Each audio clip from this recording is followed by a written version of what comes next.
여러분 안녕하세요. 집합건물 분쟁 실무과정 제1강을 시작하겠습니다. 네, 방금 인사드린 것처럼 저는 법무의 화우의 김재춘 변호사입니다. 저는 법인에서 주로 집합건물 분쟁, 그 다음에 아파트 입대의 분쟁, 그리고 프랜차이즈 소송 이런 것들을 담당하고 있는데요. 이번 시간에는 여러분과 함께 집합건물 분쟁에 대해서 종합적으로 한번 살펴보는 그런 시간을 갖도록 하겠습니다. 제가 준비한 건 총 7강인데요. 1강과 2강에서는 집합건물에 관한 일반적인 적용 범위나 집합건물 관리 기구, 우리가 익히 잘 알고 있는 관리단 집회, 관리위원회, 관리인 그런 것들을 이제 살펴보고요. 사실 집합건물 분쟁의 가장 핵심은 3, 4, 5강에서 이루어지는 관리단 집회의 소집, 또 의결 그런 것들과 관련된 분쟁들입니다. 그래서 3, 4, 5강에서는 그러한 의결과 관련된 분쟁들을 살펴보고요. 6강에서는 이제 사실 집합건물의 본류는 아니지만 집합건물에서 많이 문제되는 업종 제한, 여러분 그런 거 아마 많이 보셨을 거예요. 업종 제한, 그리고 관리비 승계 그런 부분들을 살펴보고요. 마지막 강의에서는 사실 저희 나라의 그 집합건물들이 되게 이제 노후화되어 있습니다. 그러다 보니까 지금 가장 핫 이슈가 집합건물의 재건축인데요. 흔히 이런 말도 하죠. 아파트 재건축의 시대는 갔고 이제 집합건물 재건축의 시대가 왔다, 이런 얘기가 있는데요. 그래서 우리가 많이 관심을 가질 것 같아서 마지막 시간에는 집합건물 재건축에 관해서 살펴보도록 하겠습니다. 오늘은 그 첫 번째 시간이니까요. 사실 워밍업 시간이니까 여러분도 편안하게 도대체 집합건물이라는 게 무엇이고 또 집합건물법의 적용 대상이 뭔지 이런 것들에 대해서 살펴보도록 그렇게 하겠습니다. 우리나라에서 이제 건물 관리에 관해서 규정하고 있는 법들은 집합건물 소유 및 관리에 관한 소위 집건법이라는 게 있고요. 그 다음에 이제 공동주택관리법, 그리고 이제 유통산업 발전법. 이게 이제 대규모 점포에 관한 겁니다. 우리 흔히 쇼핑센터, 백화점 이런 거죠. 그런 건데 이제 제가 이번 시간에 살필 거는 이제 그 중에서 집합건물법에 관한 것만 살피고요.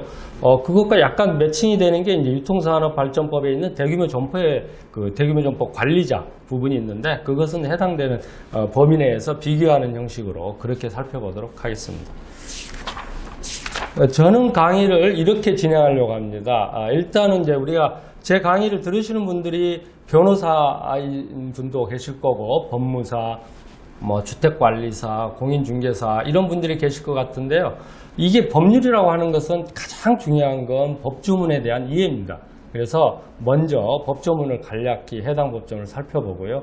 거기에 해당되는 이론적인 부분을 이제 보고, 그리고 그에 해당하는 케이스, 즉 사례, 판례라고 하는 것을 살펴보도록 그렇게 저는 강의를 진행하도록 하겠습니다.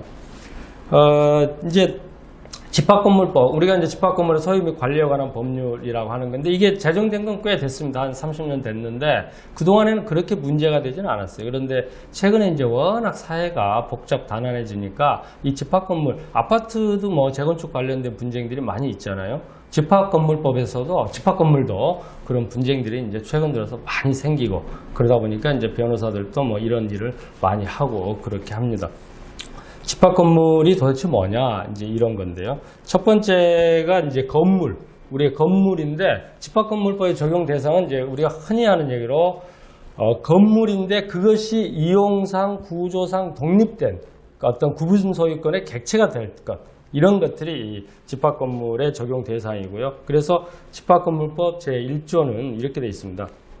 건물의 구분 소유. 그래서 일동의 건물 중 구조상 구분된 여러 개의 부분이 독립한 건물로서 사용될 수 있을 때 이 부분은 이 법에 정하는 소유권의 목적을 할 수 있다. 이게 이제 구분 소유권이라는 건데, 그래서 이게 건물이고요. 두 번째가 상가 건물, 상가 건물의 구분 소유. 근데 이제 상가 건물의 구분 소유는 이제 그것이 다른 건 다 여기 법조문에 나와 있는 것처럼 1호, 2호, 3호, 4호가 있는데 다른 건 다 이해하기 쉬운 거니까 생략하고 그 중에 2호를 보시면 그렇게 되어 있습니다.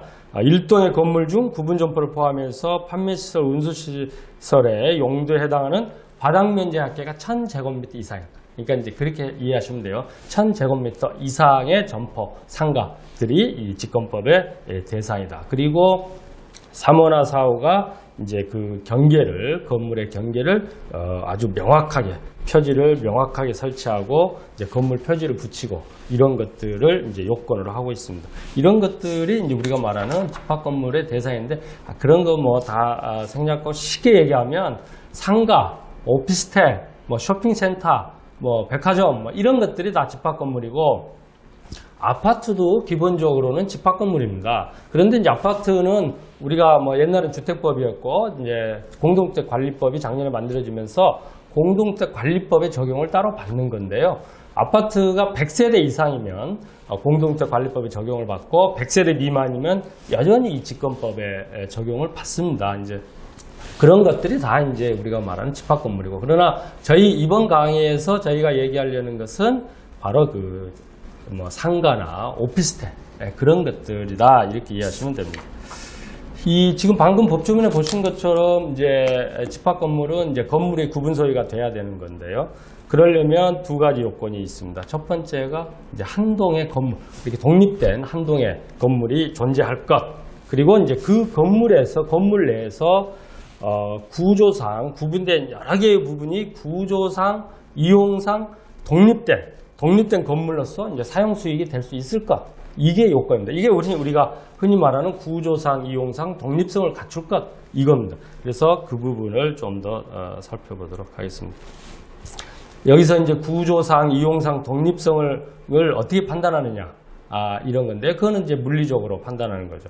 그러면은 우리가 이제 그런 게 있죠. 집합 건물 대장이 이제 등록이 되어 있거나 구분 건물로 표시된 어떤 등기가 꼭 필요하냐, 이런 겁니다. 그러나 지금 보시는 것처럼 구조상, 이용상 독립성을 갖출 것만 요건하고 있기 때문에 뭐 집합 건물 대장에 반드시 등재가 돼야 된다, 아니면 구분 소유권 등기가 반드시 나야 된다, 그런 건 아닙니다. 다만 그러나 그렇게 하겠다는 의사, 그 건물을 건축한 최초의 건축주에게 그 건물을 그렇게 구조상, 이용상 독립시키려고 하는 의사가 있어야 되는 거고요. 그것을 우리가 흔히 말하는 구분행위가 있어야 된다, 그런 것입니다. 그러면 이 구분행위를 어떻게 판단하느냐? 결국은 우리가 이제 건축주가 건축 허가 신청을 하죠.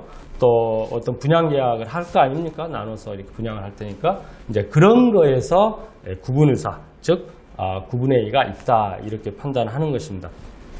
여기 지금 판례를 하나 보실까요? 보시면 지금 나와 있는 것이 따라서 건축 허가 신청이나 분양 계약 등을 통하여 장내 신축되는 건물을 구분 건물로 하겠다는 구분 의사가 객관적으로 표시되면 구분행위의 존재를 인정할 수 있고, 이후에 이제 완성이 되면 그것은 이제 이런 집합 건물이 되는 건데, 그 전에 아직 그 건물이 건축물 대장에 등록되거나 구분 건물로서 등기부에 등기되지 않았더라도 그 시점에서 구분 소유가 성립된다. 이게 대법원 전환 합의체 판결입니다. 제가 그 각주에 달고 있는데요.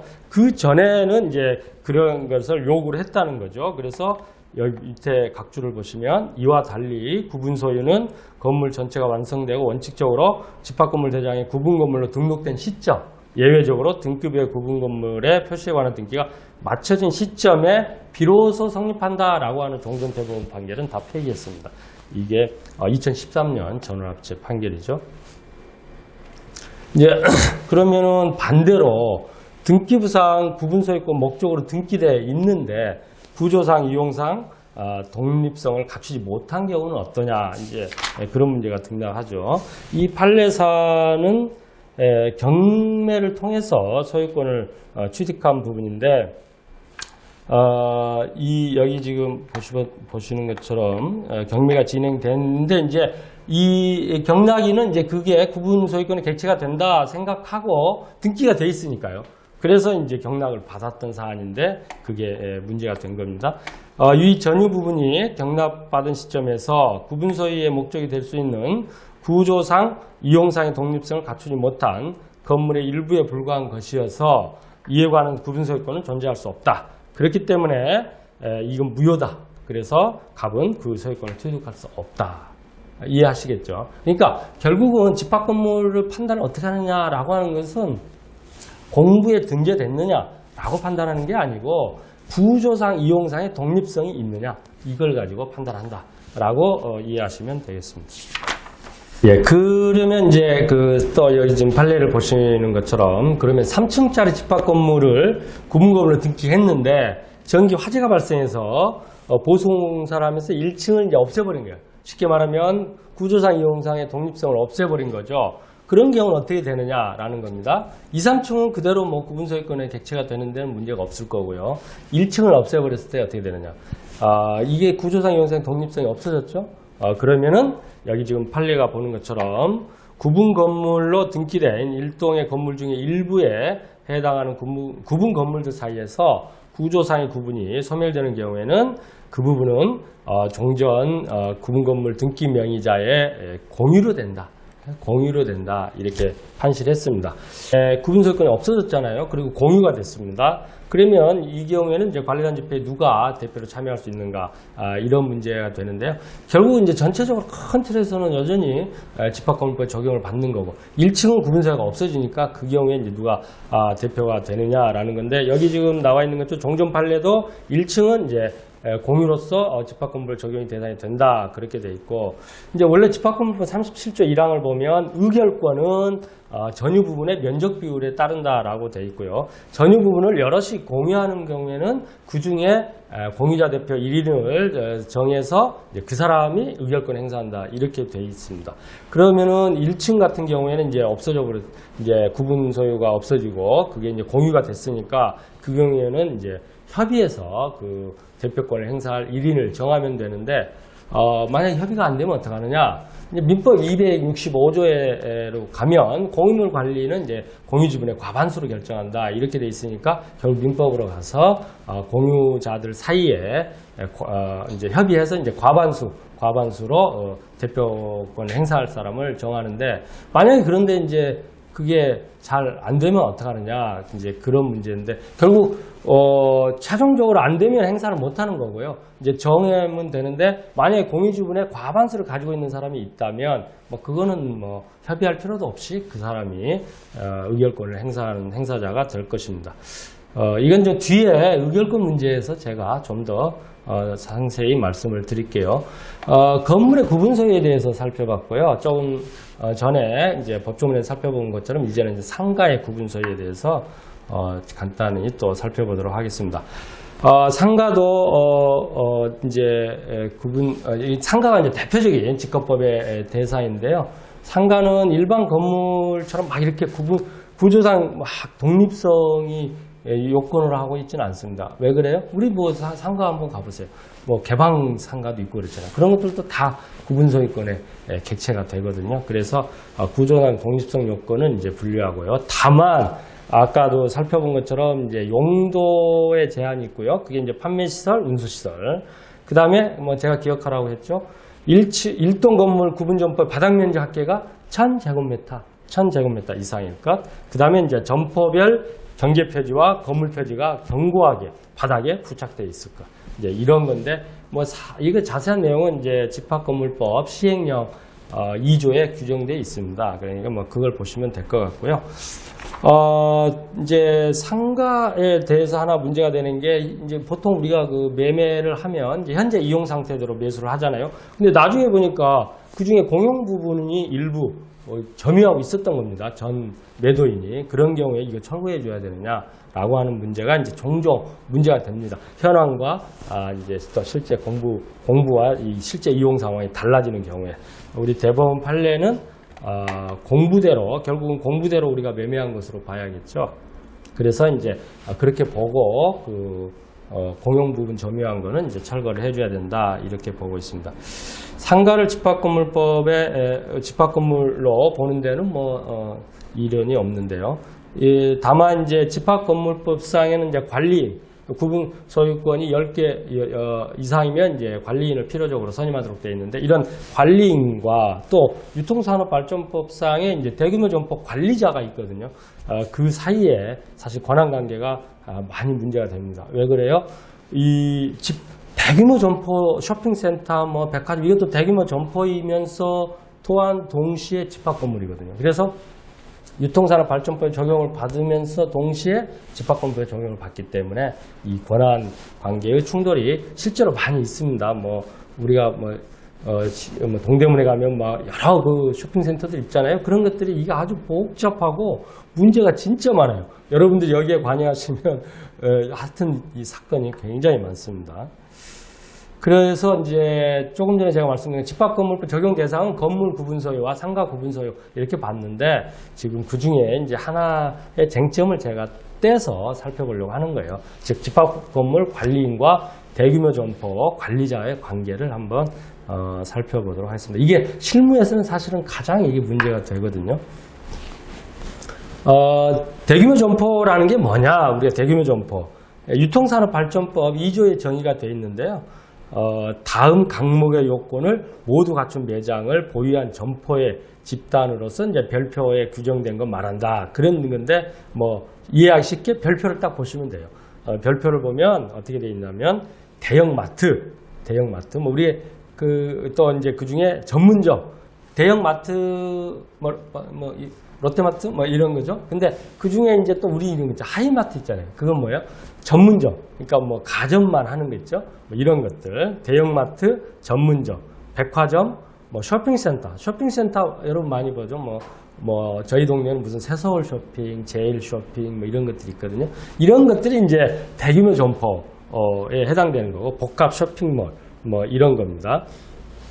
이 기준이 뭐냐면 그 각주의 6호에 보시면 대규모 점포의 이제 나를 보시면 이제 가를 보시면 용역 제공 장소를 제외한 매장 면적 합계가 3,000제곱미터 이상인 점포의 집단.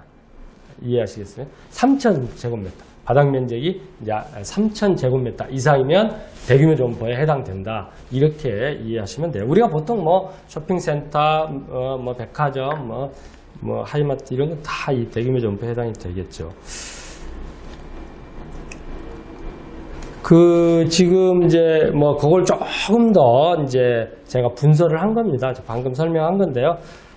대규모 점포가 되려면 하나 또는 대통령이 정하는 둘 이상의 연접된 건물이 이렇게 붙어 있어서 상관없다는 뜻이에요. 건물 안에 하나 또는 여러 개로 나누어 설치되는 매장일 것과 그리고 그것이 상시 운영되는 매장일 것 그리고 매장 면적의 합계가 이제 여기 보시는 것처럼 3,000평방미터 이상일 것. 이게 이제 가장 우리가 쉽게 이해하면 대규모 점포 3,000평방미터 이상 이렇게 보시면 되죠.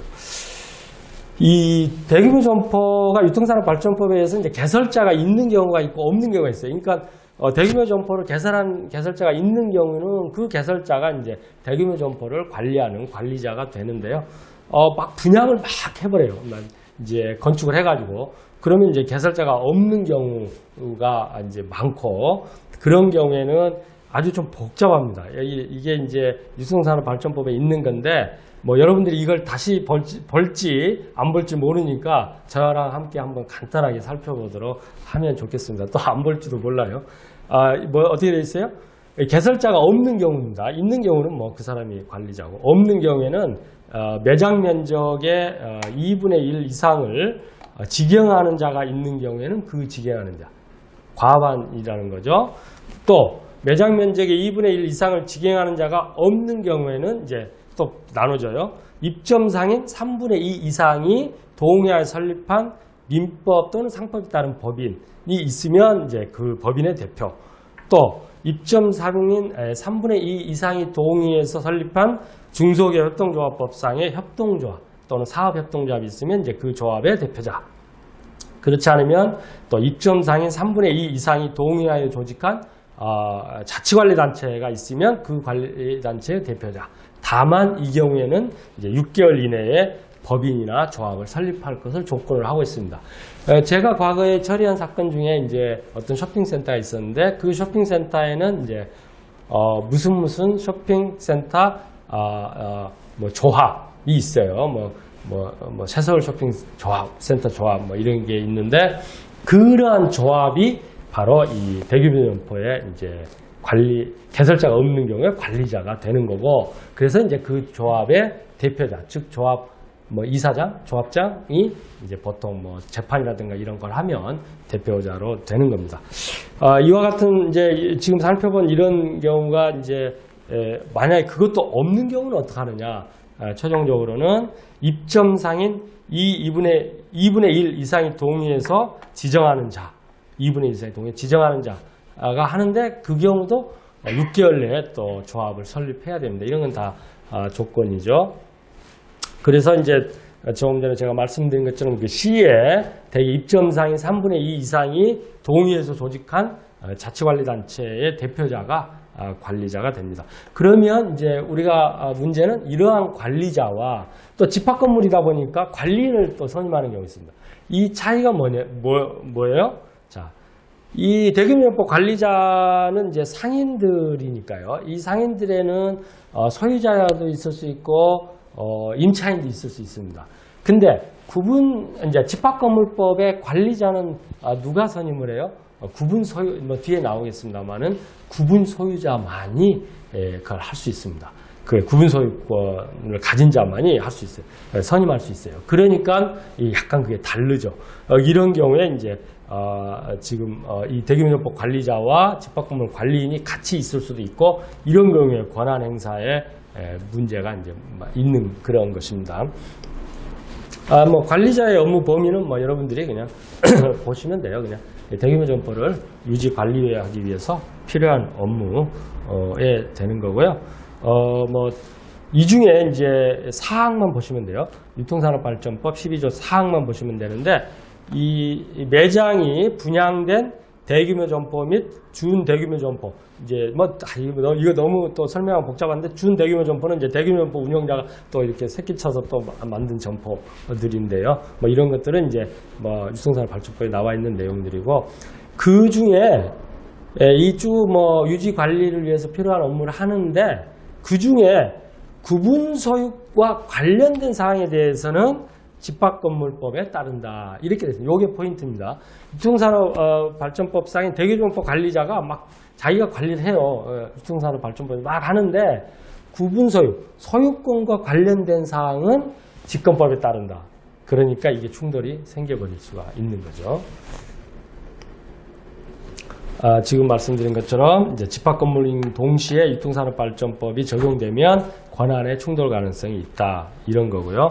그런 경우에 12조 사항에 따라서 구분 소유와 관련된 사항은 직거법에 따라서 관리인의 권한이 되는 것이 명백합니다. 이렇게 해석하고요. 그런데 이제 구분 소유와 관련되지 않는 사항, 이 부분에 관해서는 권한 충돌의 가능성이 있고요.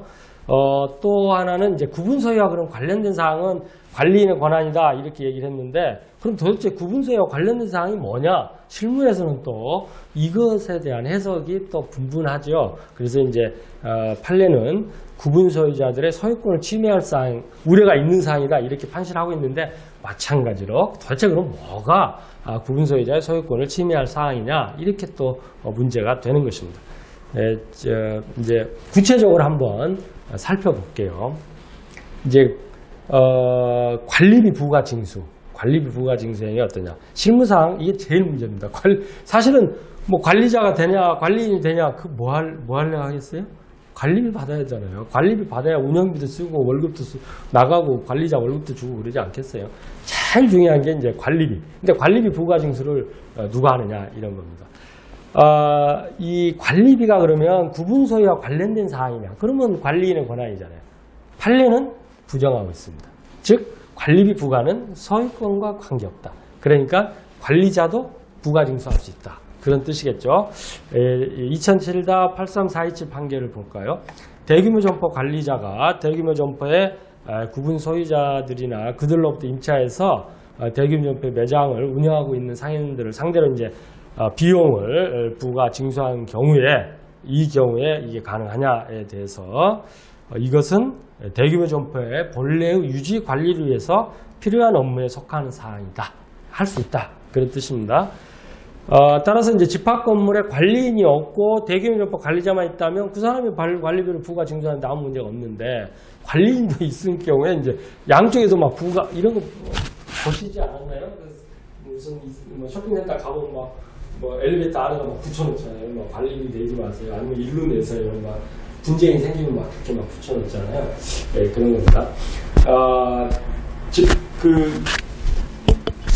집합건물 관리인도 존재하는 경우에는 이제 결국은 양자 모두 관리비를 부가 징수할 수 있을 텐데, 그런 경우에는 이제 현실적으로 그 집합건물 또는 이제 대규모 점포 쇼핑센터를 지배를 누가 하고 있느냐, 이제 지배를 결국은 헤게모니를 누가 잡고 있느냐, 그에 따라서 관리비의 징수 주체가 결정이 될 겁니다.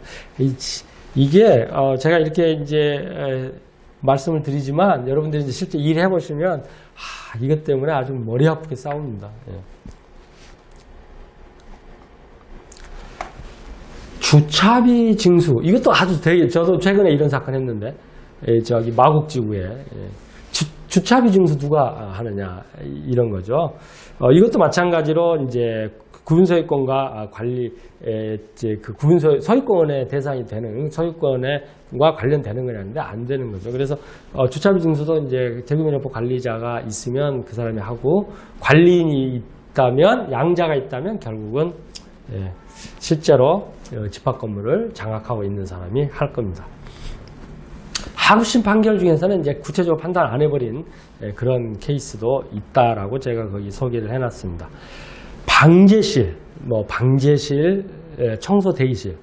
혹시 여러분들 아마 그런, 근데 혹시 주택 관리업체, 관리소장이나 이런 분들은 방제실 많이 들어보셨죠? 방제실, CCTV, 그 건물 지하에 이렇게 이제 해가지고 CCTV 설치해가지고 보고 하는 그런 방제실, 청소 대기실, 이런 이제 공용 부분의 점유 권한은 어떠냐, 이런 건데요. 이건 공용 부분의 점유에 관한 거니까, 공용은 구분 소유권의 객체죠. 구분 소유자들이 공동으로 점유하는 거거든요. 따라서 이것은 명백히 구분 소유와 관련된 사항이라고 봐서 방제실이나 청소 대기실의 점유 권한은 관리인에게 있다. 따라서 관리인이 없다면 대규모 점포 관리자가 그걸 점유하고 할 수 있지만, 만약에 관리인도 있다면 그것은 독자적으로 이제 관리자가 점유할 수는 없는 것입니다. 이런 거 비워라, 인도해라, 아주 그냥 그렇습니다. 이상한, 이렇게, 네모, 깍두기, 동원해가지고, 서로 밀고 땡기고, 방제실 점유하려고. 왜 그래요?